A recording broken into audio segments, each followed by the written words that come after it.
The only thing that's capital T true is that you get to decide how you're going to try to see it.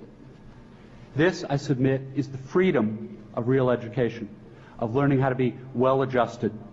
You get to consciously decide what has meaning and what doesn't. You get to decide what to worship. There is no such thing as not worshiping. Everybody worships. The only choice we get is what to worship. In another clip of the speech, he refers to, there is no such thing as an atheist because everybody worships something. What would you say, Anson, are your players, maybe your elite players, let's start there. What is it specifically that they are worshiping? Well, obviously they're all different, but one thing I'm hoping they take seriously is this growth outside the game.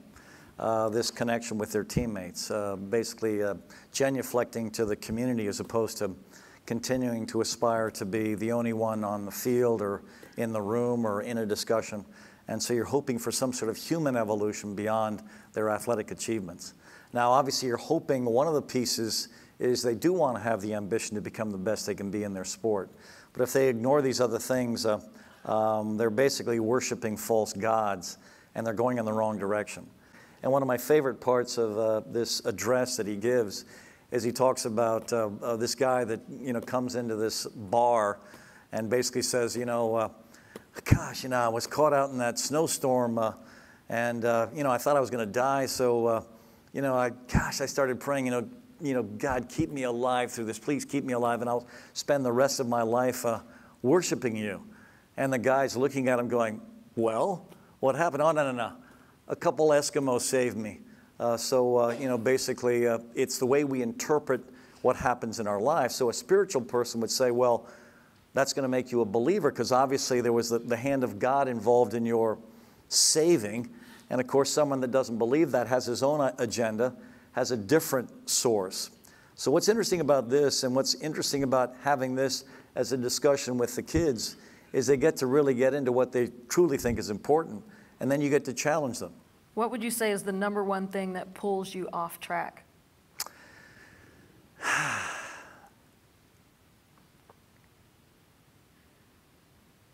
I think the compromise of where to spend my time. For years, I hated vacations because I thought someone was getting ahead of me.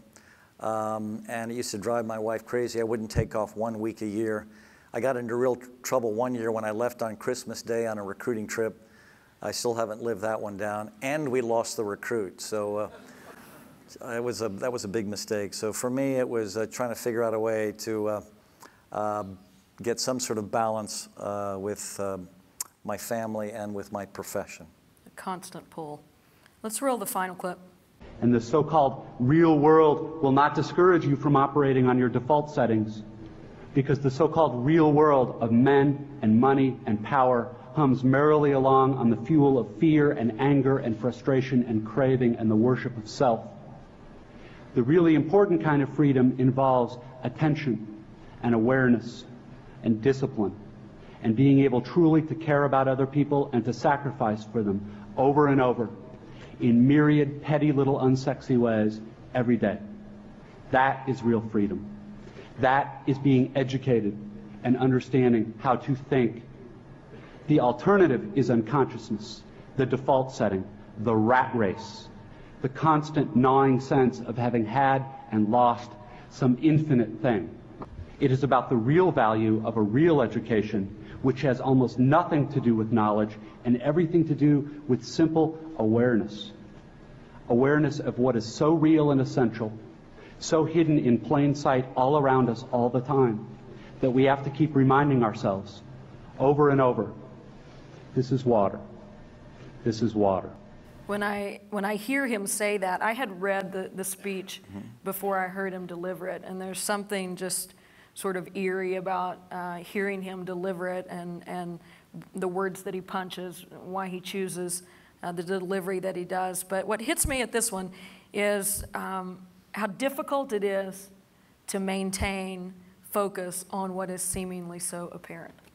You're absolutely right, which is the way this thing starts and the way it finishes, I think is a very clear and simple message for our kids to absorb. Because what they don't understand is, the question that it starts with, what the hell is water? So I think my function as their coach is to teach them what water is. In other words, to teach them what's critical for them to be aware of that's around them, about the connections with all of their teammates, with connections with all the important people in their lives.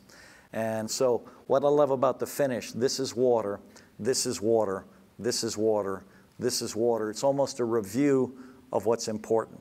What I think is absolutely so impressive about Anson is not all of the championships that he's won, and those are unbelievable, but it's the process that he never gives up on his student athletes becoming.